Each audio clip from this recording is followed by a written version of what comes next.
if Martin Luther King had not been assassinated and instead became president, what one thing would you like to talk about that would be different now?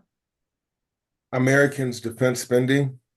Oh, I think the main thing that would have changed if Martin Luther King hadn't been assassinated and become president is that spirituality, God, fear, and how those intertwine with politics would be much more accepted in the conversation. I still feel like it's taboo to talk about spiritual things in terms of politics.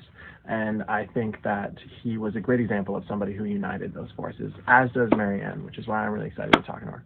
The first thing that comes to my mind from this question is that there would not be the Ku Klux Klan.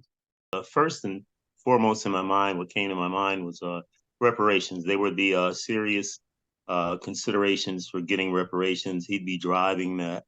If he was president right now, adding to that, I think there would be a stronger element of peace coming out of the United States of America instead of war.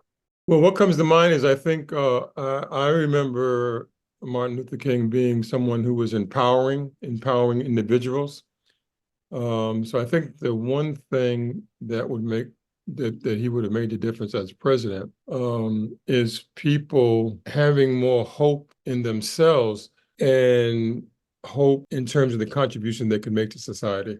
the first thing that comes to my mind, and it's an extraordinary imagining, is what if the military-industrial complex had been stopped? It's been a bulldozer, it's been a steamroller, it's escalated and escalated and escalated to the point that we are now.